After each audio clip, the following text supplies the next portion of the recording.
Isang makulimlim na hapon po sa ating lahat.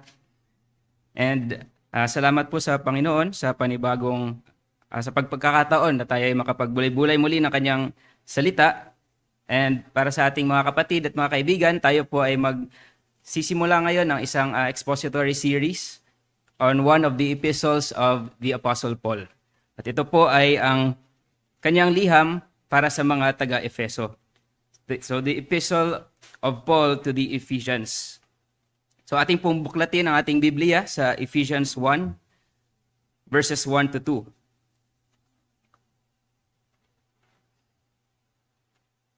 So pakihanda po ng ating mga kamay, mga daliri, dahil tayo ay pupunta sa iba't ibang section ng ating Biblia, most especially sa Ephesians and also in Acts 19 and 20. So Ephesians 1, verses 1 to 2, sa Ingles, Paul, an apostle of Christ Jesus, by the will of God, to the saints who are at Ephesus and who are faithful in Christ Jesus, grace to you and peace from God, our Father, and the Lord Jesus Christ. Tayo po muna ay manalangin at hilingin ang paggabay ng ating Panginoon.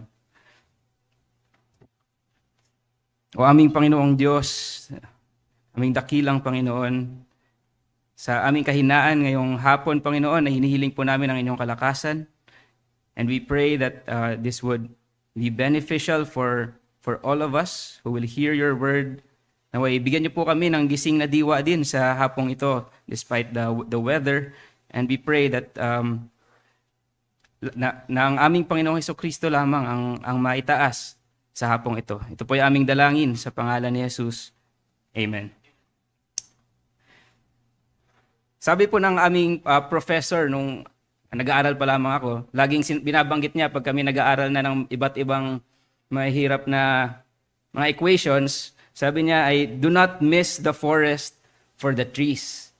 So wag daw nating kaligtaan or yung kabuuan or yung kagubatan para sa mga puno. And this is what we will talk about this afternoon. Bago po tayo mag-deep dive sa mga chapters ng Ephesians, tayo ay magkakaroon ng overview or introduction sa aklat ng Ephesians or ang liham ni Apostol Pablo para sa mga taga-Efeso. So bago po natin i-enjoy ang mga puno sa ating mga susunod na studies, Lord be willing, naway wag po nating ma-miss ang kabuuang larawan or the forest that we can see in this letter of Paul to the Ephesians. And the main point of Paul in this letter is this: the triune God grants the church spiritual blessings and responsibilities for spiritual warfare. So ito pong mensahe ni Apostol Pablo para sa iglesia, and in the context of the Ephesians, ito po ay kabilang ang mga Hudyo at mga Hintil. And ito po ang magiging main point natin for this afternoon. So for this letter to the Ephesians, sa ating pag-aaral ngayon, magkakaroon lang po tayo ng dalawang headings. First, the city of Ephesus. Then pangalawa po is the content of the epistle. So dalawa lamang po yun at titignan din ang more on sa historical background no, ng city of Ephesus. And pagkatapos po nun ay titignan naman natin overview lang kung ano ang nilalaman ng epistle na to ni Apostol Pablo. At tayo po tinulungan din ng maraming sources, especially in the study of this letter, such as mga historical sources, nila Charles Hodge din, Alistair Begg, at marami pa pong mga preachers and ating commentators. So, magsimula po tayo sa unang heading, the city of Ephesus. So kapag narinig niyo po ang Ephesus, ano po ba ang pumapasok sa inyong isipan? So yun po yung gusto nating mas maintindihan ngayong hapon. When we hear Ephesus, sana malagyan natin ng tamang pag-unawa kung ano yung Ephesus. Sa ngayon kasi ang Ephesus, it is now in ruins. Yung Ephesus nung binanggit sa Biblia. However, during that time of Apostle Paul, Ephesus was a great city. Isa po itong dakilang syudad doon sa Asia Minor. And sa ating kung naalala nyo po, ang Asia Minor ay alam natin ngayon bilang modern-day Turkey. And in Turkey, marami pong ganap doon sa Turkey. Kaganapan na nangyari, especially during the time of Apostle Paul.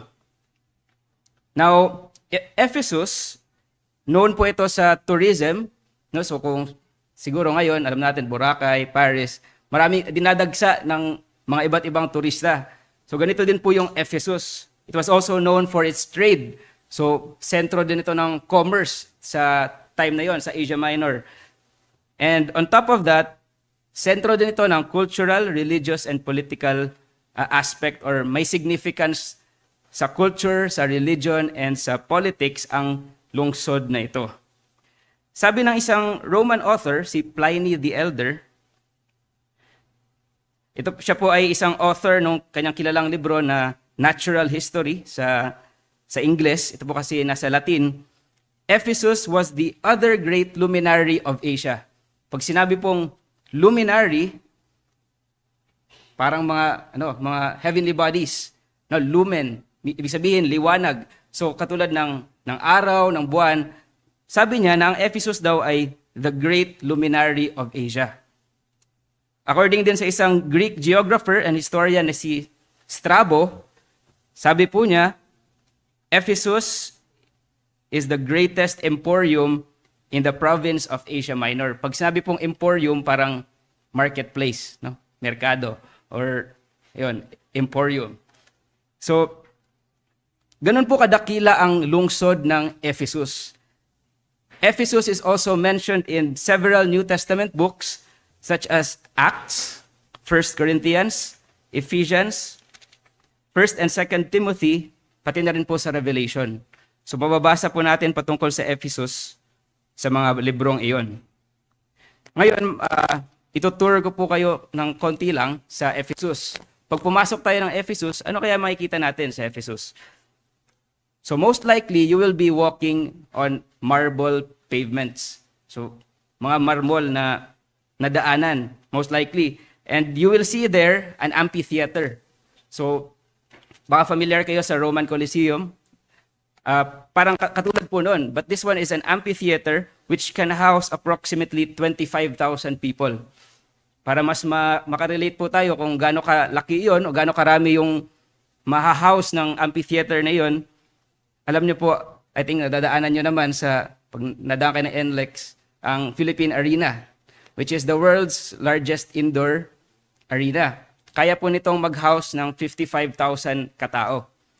So ito po ay pabilog, ang arena na to, Philippine Arena. Hatiin niyo po sa gitna, pag hinatin niyo ang bilog, ano pong meron? A semicircle. So ganun po yung itsura nung amphitheater sa Ephesus. It's a semicircular theater housing mga 25,000 na katao.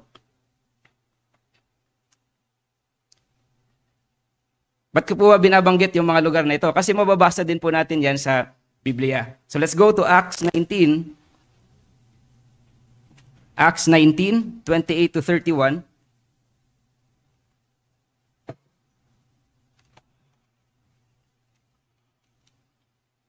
Babasahin ko po sa Tagalog.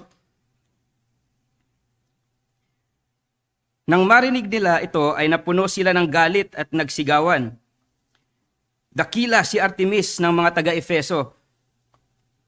Napuno ng kaguluhan ang lungsod at sama-sama nilang nilusob ang tanghalan or yung theater, at sinunggaban sina Gayo at Aristarco, mga taga-Macedonia, na kasama ni Pablo sa paglalakbay.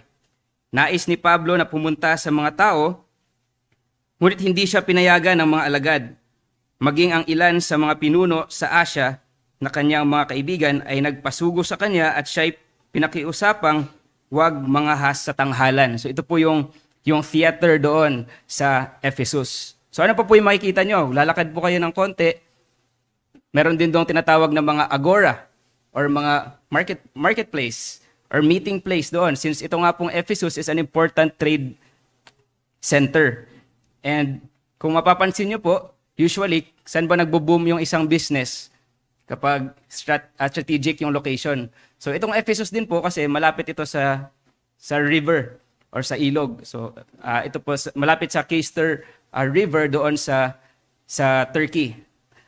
Kaya pinupuntahan din po talaga itong lugar na ito.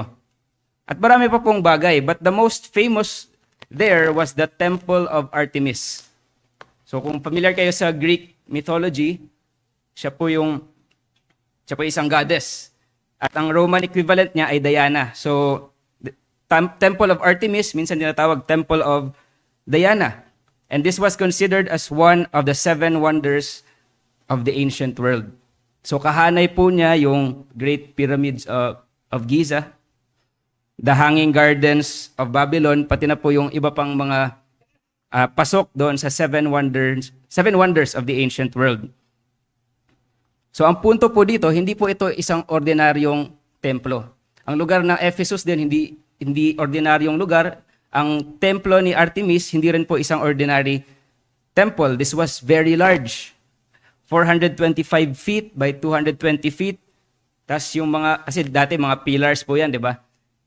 127 pillars po ang meron doon sa Temple of Artemis.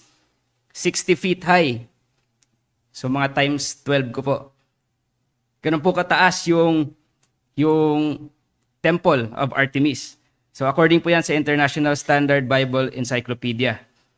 At hindi lamang po sa laki ng templo ni Artemis, the temple was also very dear to them. Bakit po kaya? So mababasa natin yan sa Acts 19:35. The temple was very dear to them, and Artemis was also very dear to them, to those who were in Ephesus. Acts 19:35. Nang mapatahimik na ng kalihim, kasi nagkakagulo na po sa Ephesus during this time, dahil kila Pablo doon sa daan, the way, nang mapatahimik na ng kalihim ng bayan ang maraming tao, ay kanyang sinabi, mga lalaking taga-Efeso, sino sa mga tao ang hindi nakakaalam na ang lungsod ng mga taga-Efeso ay tagapag-ingat ng templo ng dakilang Artemis at ng banal na batong nahulog mula sa langit? So the image of Artemis was, for them, hulog daw ng langit. So ganun po ka-dear sa kanila yung templo and si Artemis. And most especially, bakit dear si Artemis sa kanilang mga buhay, especially doon sa mga business na umiikot kay Artemis. So, sino po ba yung sinabi sa Biblia na related dito sa goddess na ito, or yung business niya related sa goddess? Siya po si Demetrius. So they loved wealth so much that they would see Christ as threat sa kanilang business. That rather than seeing Christ as Lord and Savior, they saw Christ as threat. At makikita po natin ito sa buhay ni Demetrius, isang panday pilak or silversmith. So Acts 19:23-27, pakibukas po sa Acts 19:23-27. Ang sabi po dito, nang panahong iyon ay nagkaroon ng malaking gulod tungkol sa daan. So yun na nga po yung nangyari doon sa Efeso. Sapagkat may isang tao na ang pangalan ay Demetrio, isang panday pilak na gumagawa ng mga dambanang pilak ni Artemis, ay nagbibigay ng hindi maliit na pinagkakakitaan sa mga panday. So malaki po ang profit, yung paggawa nila ng mga shrines ni Artemis. So ang mga tao, ang mga panday, ang mga ito ay kanyang tinipon, pati ang mga manggagawa ng mga gayong hanap buhay. At sinabi, mga Ginoo, alam ninyo na mula sa gawaing ito ay mayroon tayong pakinabang. Inyo ring nakikita at naririnig na hindi lamang sa Efeso, kundi halos sa buong Asya, na ang Pablong ito ay nakaakit at naglayo ng napakaraming tao na sinasabing hindi mga Diyos ang ginagawa ng mga kamay. Verse 27, at may panganib na hindi lamang mawalan ng dangal ang hanap buhay nating ito, kundi ang templo ng dakilang Diyosang si Artemis ay mawalan din ng halaga, at siya ay maaari pang matanggal sa kanyang kadakilaan. Siya na sinasamba ng buong Asya at ng sanlibutan. So nakita niyo po, ganun po kalapit, no, sa kanilang puso si Artemis or the temple of Artemis because of what they can get from Artemis, especially wealth. So bakit po natin pinag-aaralan ang portion na ito? First, of course, to understand better yung cultural, historical, and religious aspect yung sa syudad ng Efeso, kung saan yung mga mananampalataya din doon ay nakatira. And also, so that we can understand better bakit sinasabi ni Paul yung mga binabanggit niya sa chapters 1 to 6 of Ephesians. Pangalawa, to show that no matter how great a city is, like Ephesus, kapag niloob ng Panginoon nagguhuin or pagguhuin ang city na ito'y mawawala talaga. And right now, in Turkey, ito po yung nasa isang malapit, makikita nyo yung ruins nito, malapit sa syudad ng Selçuk na tinatawag nila doon. So, pero kung makikita nyo yung mga ruins, parang, parang isang pillar na lang yon, pero parang pinagpatong-patong lang nila. So, nawala talaga yung lugar na iyon, although may mga ruins pa rin naman na makikita sa lugar na iyon. Pangatlo, the greatness of the city and their ungodly beliefs and practices hindered them in seeing the greatness of Christ. Pumasok si Pablo sa Ephesus, dala ang magandang balita ng ating Panginoong Hesukristo. Ngunit instead of seeing the greatness of Christ, they were blinded by how great they saw Artemis. No, so yung greatness para sa kanila ni Artemis, yun yung naghinder sa kanila. And even the greatness of their love for wealth. They would rather serve gods that are not even real, that do not have lives, just to satisfy their selfish desires. At alam po natin na hindi po yan nalalayo sa ating bansa, na tayo ay nasa isang Roman Catholic country. Sabi po sa Psalm 135:15 to 18, Psalm 135:15 to 18, the idols of the nations are nothing but silver and gold, the work of human hands. They have mouths, but they do not speak. They have eyes, but they do not see. They have ears, but they do not hear. Nor is there any breath at all in their mouths. Those who make them will become like them. Yes, everyone who trusts in them. At katulad po ng kanilang diyosa or goddess, si Artemis, sila din po ay naging katulad niya.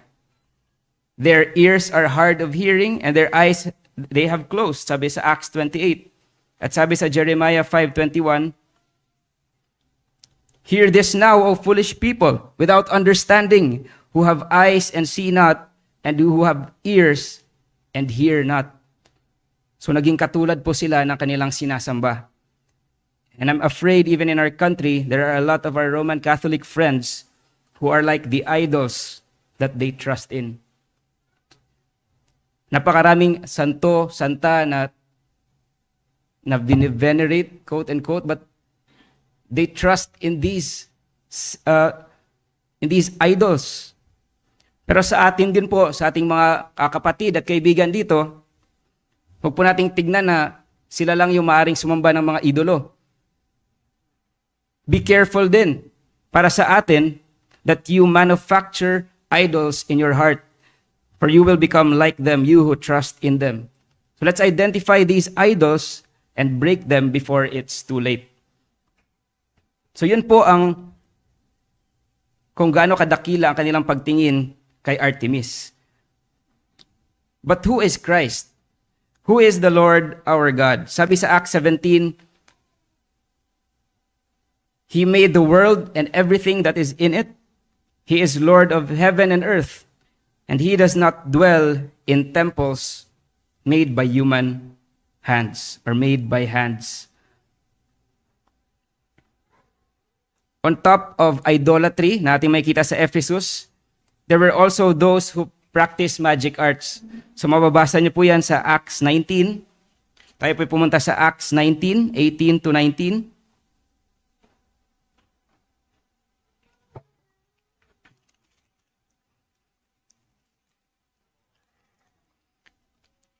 Acts 19, verse 18, marami rin naman sa mga nananampalataya ang dumating na ipinahahayag at ibinubunyag ang kanilang mga gawain. So may mga tao din po pala doon na nagpa-practice ng magic arts or sorcery na tinalikuran ang kanilang mga practices. So yun po yung sinasabi sa verse 18.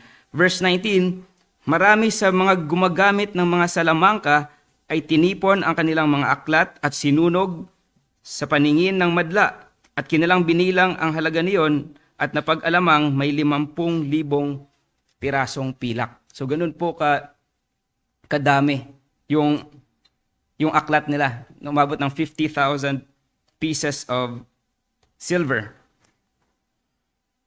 So in essence po, there were evil practices in the city of Ephesus. Sabi nga ni Charles Hodge, Ephesus was therefore the chief seat of necromancy, exorcism, and all forms of magic arts for all Asia. So yun po yung isang overview kung ano yung lungsod na iyon ng Ephesus na kung saan may binigay na liham si Apostol Pablo para sa mga mananampalataya doon. And knowing all these, we now go to our second point, ang mismong liham, so the content of the epistle. So sa ating pangalawang punto, the content of the epistle. Now, this letter is the 10th book of the New Testament. So pang-10 po ito, and isa ito sa mga tinatawag na prison letters.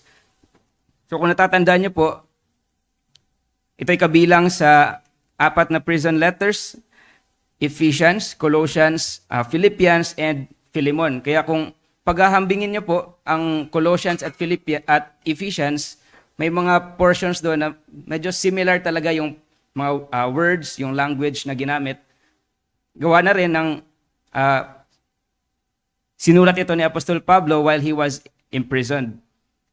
And although some refute yung authorship ni Paul sa aklat ng Ephesians, pero hindi po tayo mag-dwell dyan, the standard opening of a letter in his time ay ini-include po talaga yung author, yung recipient, and greetings. Kaya nga po sabi sa Ephesians 1, 1-2, Paul, an apostle of Christ Jesus, by the will of God, to the saints who are at Ephesus and who are faithful in Christ Jesus, grace to you and peace from God our Father and the Lord Jesus Christ.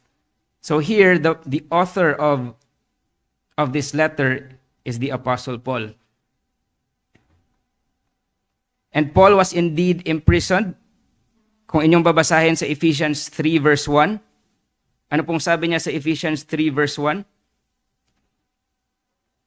For this reason, I, Paul, the prisoner of Christ Jesus. Ephesians 4 verse 1, therefore I, the prisoner of the Lord. And lastly, sa Ephesians 6:20, for which I am an ambassador in chains. So ito po yung nagpapakita na siya'y imprisoned during this time. At hindi na po natin pupuntahan yung iba pang portions ng scripture, but ito'y mababasa din natin sa Colossians, Philippians, and Philemon. And it was also believed that itong pagsulat ni Apostol Pablo ay during his first imprisonment sa Rome, wherein he was on house arrest. Nang mababasa po natin sa Acts 28. Acts 28:30, and he stayed 2 full years in his own rented quarters and was welcoming all who came to him, preaching the kingdom of God and teaching concerning the Lord Jesus Christ with all openness, unhindered. Ngunit sa kabila po ng lahat ng ito, Paul was imprisoned, pero hindi po ito yung naghinder kay Paul upang i-proclaim ang ebanghelyo. And by God's grace, he was able to preach, and he was also able to encourage others, especially of course, the brethren who knew of his circumstance to preach all the more boldly the gospel as we read in Philippians. So ngayon po, Sorry. So ngayon po, pupuntahan naman natin yung mismong letter ni Apostol Pablo. So, since medyo modern na tayo ngayon, magkakaroon tayo ng parang drone shot. Na kung dati pa kasi yon, kung wala pang mga drone, baka yung agila ating sabihin. So ngayon, medyo drone shot ng epistle na to. At paano ba natin makikita or mas maiintindihan yung buong letter? So, dalawa lang naman ang pagkakabahagi ng liham ni Apostol Pablo sa mga taga-Efeso. Una, chapters 1 to 3. At pangalawa, chapters 4 to 6. So, yun lang po yung sections na meron dito sa Ephesians.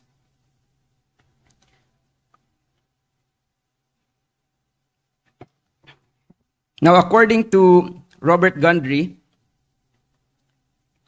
si Paul covers the spiritual privileges and responsibilities of the church.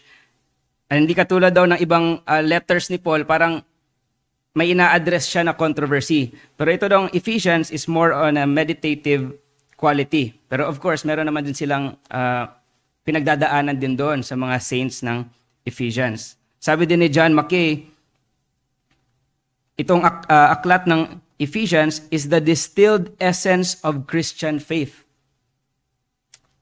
He said also that it is the truth that sings and it is doctrine set to music. So, yun po yung pinapakita nila na kagandahan ng liham na ito ng Ephesians. And again, the main message, it's important that we would know the overarching theme ng letter nito, that the triune God, no, it's emphasized that it is the triune God who grants the church spiritual blessings and responsibilities for spiritual warfare. So balikan po natin yung two sections ng letter nito, chapters 1 to 3 and chapters 4 to 6. Chapters 1 to 3 is more on the indicatives or yung mga truths, mga katotohanan po. Or kung isa-summarize natin, what God has done. And on chapters 4 to 6 naman, ito po yung mga imperatives or mga commands. Or in simpler terms, what we must do. No, what God has done and then what we must do. So una po, puntahan natin yung indicatives or yung mga katotohanan sa liham na ito. Chapters 1 to 3, what God has done. First, it is the triune God who is at work in us and gives us spiritual blessings and privileges. According to the Study Bible, I quote, God the Father chose His people in Christ before the foundation of the world. Mababasa niyo po yan sa Ephesians 1 verse 4. God the Son redeemed the elect by shedding His blood for them. Ephesians 1:7. And God the Holy Spirit seals and secures the eternal inheritance for believers by applying the work of Christ to us. Ephesians 1:13 and 14. Pangalawa po, Christ is head over all things and to the church.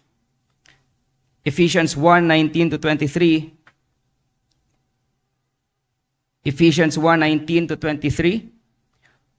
And what is the surpassing greatness of His power toward us who believe?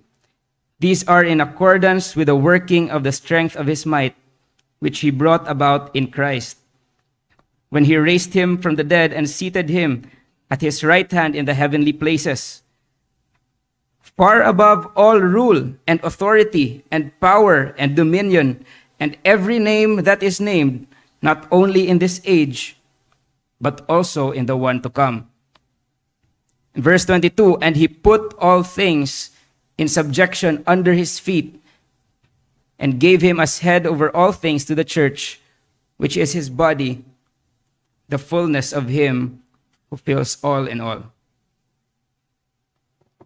Pangatlo po, God's grace, mercy, and love in regeneration. Sa Ephesians 2, ano po ba yung pagkaka-describe sa isang taong wala kay Kristo?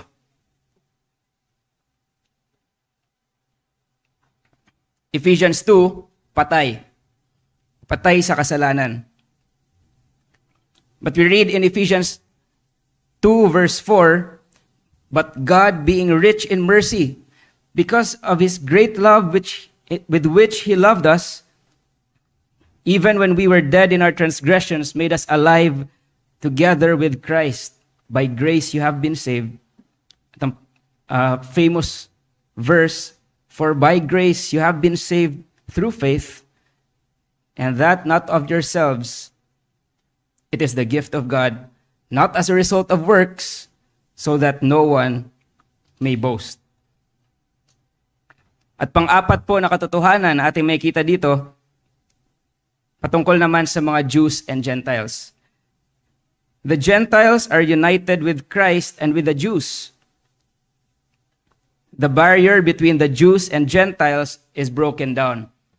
So kung kayo po ay isang Hudyo, isang foreign thing sa inyo na maisip na ang mga Hintil ay mayu-unite sa mga Hudyo.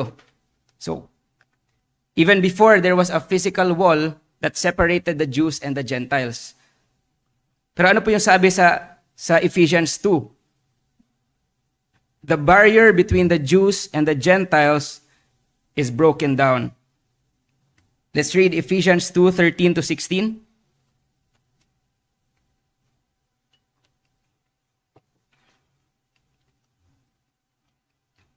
Ephesians 2:13 to 16. "But now in Christ Jesus, you who formerly were far off," so malayo po,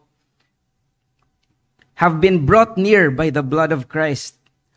For he himself is our peace, who made both groups into one and broke down the barrier of the dividing wall, by abolishing in his flesh the enmity, which is the law of commandments contained in ordinances, so that in himself he might make the two into one new man, thus establishing peace, and might reconcile them both in one body to God through the cross, by it having put to death the enmity." So ang katotohanan po na makikita natin sa aklat ng Ephesians is that there is no more Jew nor Greek, neither slave nor free man, neither male nor female, for they were all one in Christ Jesus. So nawala na po yung dividing wall between Jews and Gentiles. They are united with each other, and now they're also united with Christ. At mababasa din po natin yan sa Ephesians 3. So para saan po lahat ng ang mga katotohanan na ito, yung mga nabanggit po na apat na iyon? 3:19, Ephesians 3:19 tells us, "So that we may comprehend the breadth and length and height and depth, and to know the love of God which surpasses knowledge, that you may be filled up to all the fullness of God." So hindi po ibig sabihin na mag-aaral kayo ng salita ng Panginoon, doon na mag-i-stop. Lahat po ng ito ay para tulungan tayo na tumalima sa utos ng Panginoon. Knowing the indicatives precedes obedience to the imperatives. Kaya po laging nauuna sa liham ni Apostol Pablo yung mga katotohanan upang ito po yung mag-udyok sa atin na sundin siya, sundin ang Panginoon sa kabanalan. And so we go to the second part, which is yung imperatives or commands. So sa chapters 4 to 6 naman, ano po yung mga, in summary lang, ano yung mga inutos sa atin, sa Ephesians, after stating the facts. So unang-una po, grow in unity. Isang main theme din ng Ephesians is unity. And Ephesians 4, verse 3, sabi po niya, "Being diligent to preserve the unity of the Spirit in the bond of peace." Bakit daw po? Because there is one body, there is one Spirit, just as also you were called in one hope of your calling, one Lord, one faith, one baptism, one God and Father of all, who is over all and through all and in all. Binigyan po ang iglesia ng iba't ibang spiritual gifts, iba't ibang miyembro ng iglesia ng iba't ibang spiritual gifts hindi po para magamit lang kung ano-anong bagay, but this is also for us to grow in unity. Kaya nga po sabi sa Ephesians 4, He gave some as apostles, some as prophets, some as evangelists, some as pastors and teachers for the equipping of the saints for the work of service, the building up of the body of Christ until we all attain to the unity of the faith. And so the command for us is to grow in unity. At kung ating pong pagpapatuloy ang verse 13, another command for us is to grow in maturity. So Herald of Grace is already at 12 years by God's grace. But we are also called not just to grow in the number of years, but also to grow in maturity as a church. So ito po yung panawagan din sa atin bilang isang iglesia. Pagpapatuloy po natin ang verse 13, not just that, aside from unity, hindi lamang po yung unity, but also in maturity. So if we continue to 13, until we all attain to the unity of the faith and of the knowledge of the Son of God, to a mature man, to the measure of the stature which belongs to the fullness of Christ. As a result, ano pong sabi dito? We are no longer to be children. So, kung 12 years old na po, for example lang, 12 years old na po kayo, hindi na po kayo baby. So, you should not act as a baby. And that is our prayer as a church also, that as we are given more years for the service of the kingdom of God, hindi po tayo manitiling baby. We are no longer to be children, tossed here and there by waves and carried about by every wind of doctrine, by the trickery of men, by craftiness and deceitful scheming. But speaking the truth in love, we are to, ano pong sabi? To grow up in all aspects. So it's really a command for us to grow up. And as we study more about the letter to the Ephesians, sana hindi lang po ito dagdag kaalaman, na minsan kapag nag-aaral tayo parang stimulating or parang maganda sa pakiramdam kasi may natututunan. Pero nawa hindi lang mag-stop doon. May this allow us to grow up in all aspects into Him who is the head, even Christ. And sa verse 16, nabanggit din po doon, causes the growth of the body for the building up of itself in love. So nandun po talaga yung growth ng isang body. In Ephesians, dalawa po yung pwede nating matandaan dito na ilustrasyon na ginamit sa paglago natin bilang isang iglesia. Una ay yung building, na yun po yung laging ginagamit din, which is Christ as the cornerstone, and we also have the body, Christ as the head. So yun po yung pwede nating i-recall kapag tayo ay nagbubulay-bulay patungkol sa paglago bilang isang iglesia. Pangatlong command here, summarized na command, is putting off the old self and putting on the new self. At mababasa niyo po yan sa Ephesians 4-6. So hindi na po natin yan iisa-isahin. Pero some examples there, kung kayo'y nagnanakaw dati, huwag na daw kayo magnakaw. And it's also stated there na magbigay. If kayo nagsisinungaling dati, now speak the truth. So nandun po sa Ephesians 4-6 yung mga different things that we should put off and different things that we should put on. And this pervades all our horizontal relationships. Kaya po may mga command dyan patungkol sa spouses, sa children, sa parents, sa masters, and sa slaves. And last but not the least, kung mababasa niyo po sa Ephesians 6, put on the armor of God. So nandun po yung reality of spiritual warfare.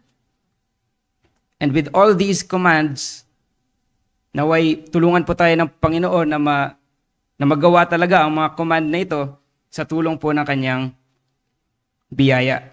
So yun po ang overview ng buong Ephesians. First part ay mga katotohanan. Second part, ay mga kautusan para sa atin bilang isang iglesia.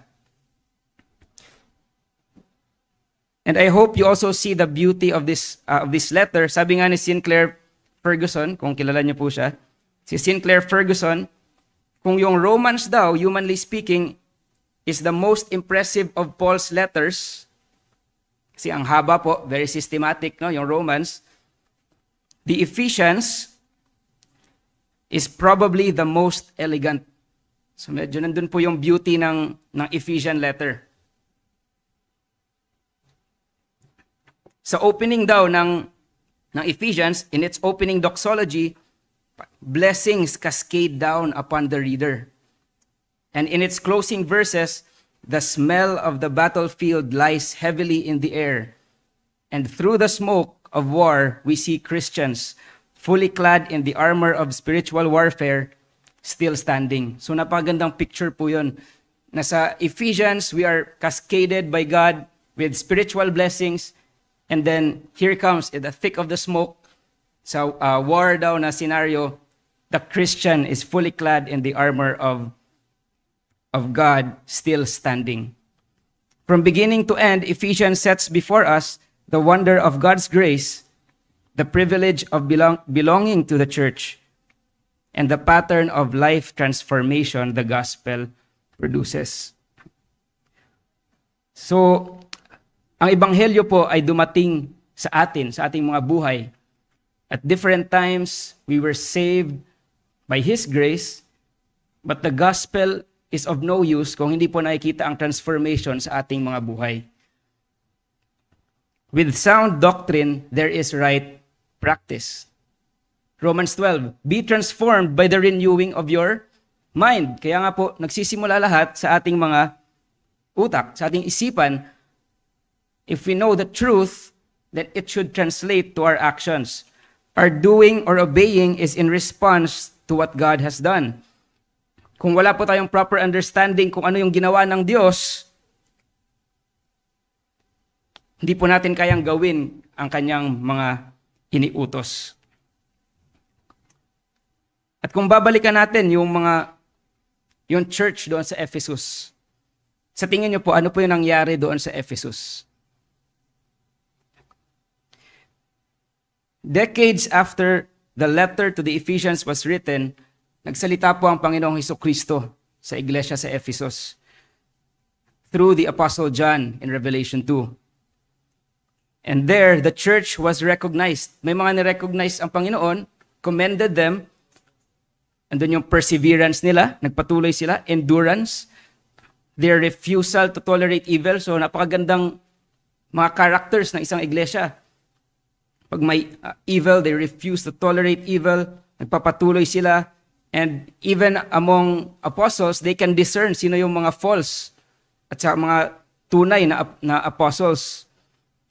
So ito po yung commendation ng Panginoong Hesukristo. However, in Revelation 2, verses 4 to 5, ang sabi po ng Panginoong Hesukristo, but I have this against you, that you have left your first love. Therefore, remember from where you have fallen, and repent and do the deeds you did at first. Or else I am coming to you and will remove your lampstand out of its place, unless you repent.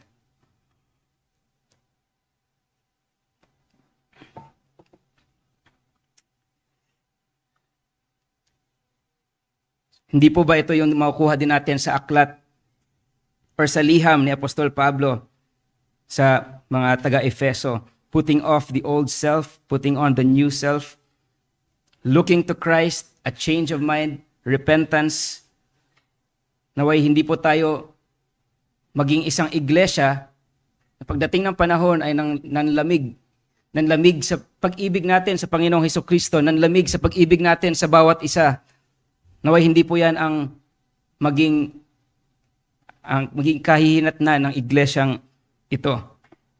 Without the gospel, which speaks of repentance, the church, instead of growing, ano po mangyayari? This will shrink, and the lampstand will be removed out of its place. Pero may pangako po ang Panginoong Hesukristo that if they repent, is that to him who overcomes, I will grant to eat of the tree of life which is in the paradise of God. Yan po yung sa Revelations 2:7.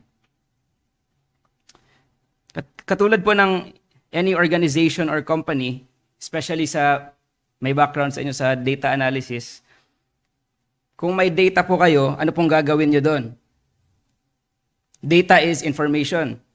So, maari pong meron kayong information sa buong mundo, ngunit wala po itong pakinabang if they remain as information. Parang katulad sa computer, meron pong data din doon, di ba? Tapos, merong processor, kaya po nagkakaroon ng output. Sample na lang din sa pinagtatrabahuan ko po sa food manufacturing. May raw materials, packaging materials, pinaprocess po ito. Ngayon, ano po yung kakalabasan? Cup and pouch noodles. For example, sa mga puno, sa mga plants, they need sun, water, nutrients. Then, pinaprocess po ito, may bunga, may fruit.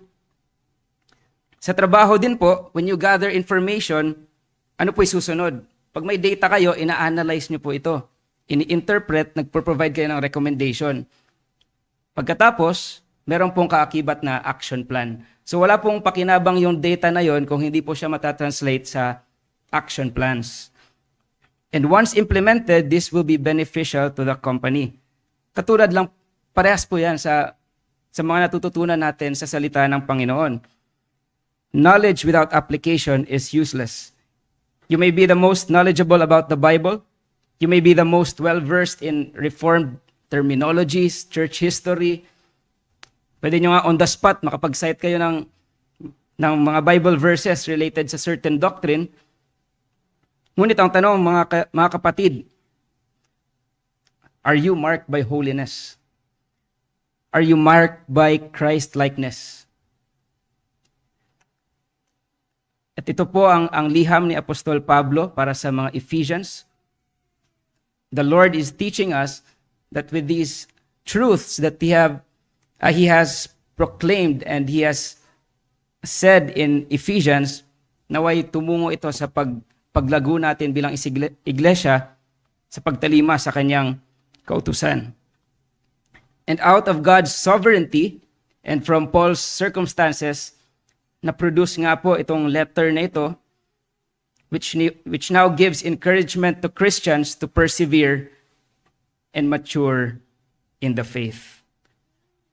And so as we conclude, for us believers, naway ito'y maging examination sa ating mga sarili. Let's examine ourselves, let's examine our church. Are we bearing fruit as a church? Are we bearing fruit as individuals? Hindi ko po sinasabi na tayo maging perpekto bilang isang iglesia. Ang Panginoong Hesukristo lamang po ang perpekto. Pero ang tanong po ay, are we growing? We can even process so many things sa araw-araw. Saan po ba nauubos ang ating mga oras sa araw-araw? Pinaprocess ng ating kaisipan.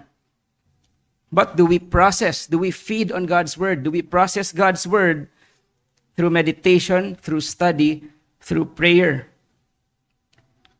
Do we process these wonderful and precious truths for us to bear fruit?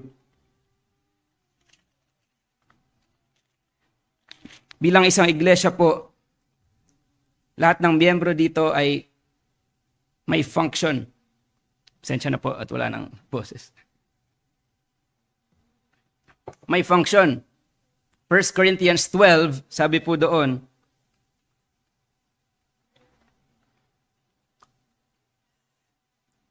titignan po natin yung bilang katawan. Sapagkat ang katawan ay hindi iisang bahagi. So yan po ay nasa 1 Corinthians 12:14. Ang katawan ay hindi iisang bahagi, kundi marami. So lahat po tayo bilang miyembro ng iglesyang ito, may iba't ibang functions po tayo.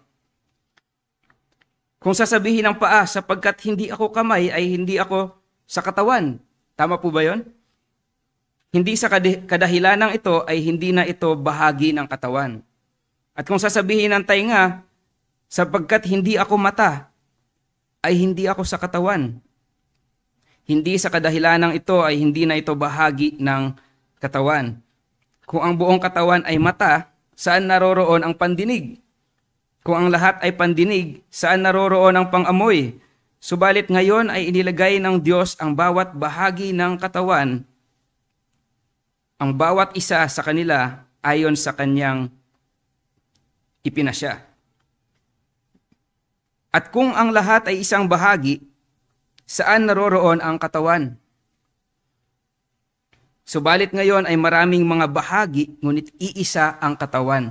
So nakita niyo po doon, there's also this emphasis on the unity as the body of Christ. So syempre kung hindi po tayo united as a body, hindi po magfa-function ang buong body properly. Ang mata ay hindi makapagsasabi sa kamay, hindi kita kailangan. At hindi rin makapagsasabi ang ulo sa mga paa, hindi ko kayo kailangan. Na-imagine niyo po, kung sabihin ng ulo yan sa paa, no, parang, I can live without you. Kahit na may isa-send yan na signals ang utak natin, hindi tayo makakapaglakad. Sa halip, ang mga bahagi ng katawan na wari mahihina ay kailangan. So, dati nung high school pa ako, may mga tinatawag daw na vestigial organs sa katawan. Or parang mga organs na tila ba wala talagang pakinabang. Tulad dyan, yung sabi nila appendix, or yung tailbone, yung coccyx. Pero sa mga research ngayon, napag-alaman, meron pala talaga silang pakinabang para sa ating katawan. Kasi sa example, appendix, parang ang pakinabangan niyan, masasaktan ka. Kasi pag may pumasok dyan, or pag nag-inflame, di ba, operahan ka. But ngayon, meron, according to studies, tumutulong pala ito sa digestion. So may tulong din daw pala ito. So, katulad po sa isang iglesia, tila merong mga bahagi ng katawan na wari mahihina ay kailangan din. So wala pong part ng iglesia na walang pakinabang or walang function.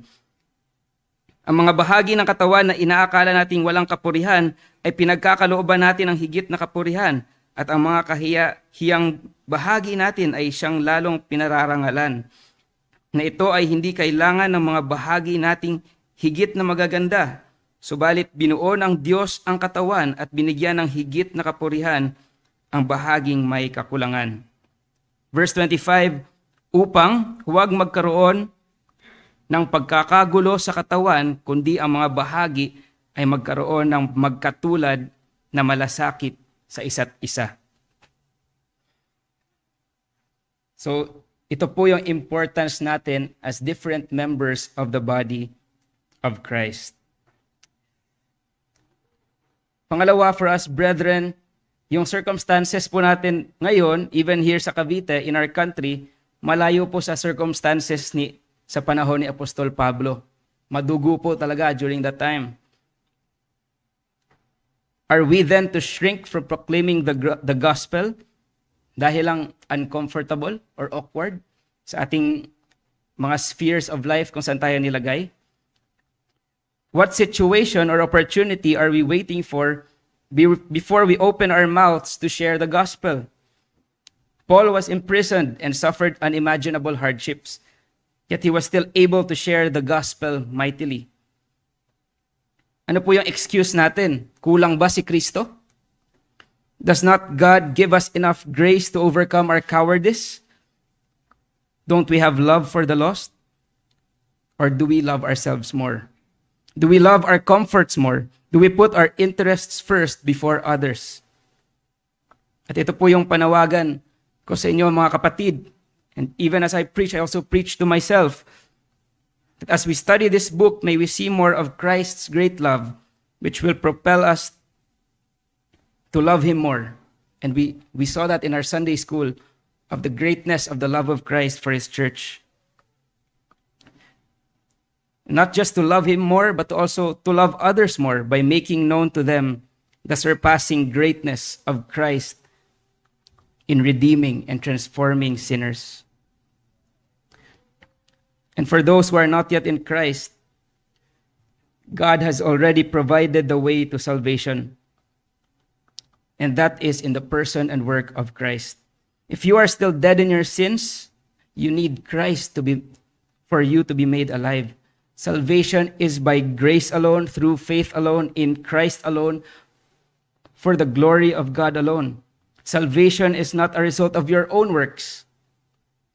And so I plead to you, my friends, be reconciled to God now. Baka mamaya, huwag naman sana, pero paglabas natin dito sa building na ito, hindi natin alam kung tayo kukunin na ng Panginoon. If we are going to face our Creator today, what is your state in front of Him? Be reconciled to God now.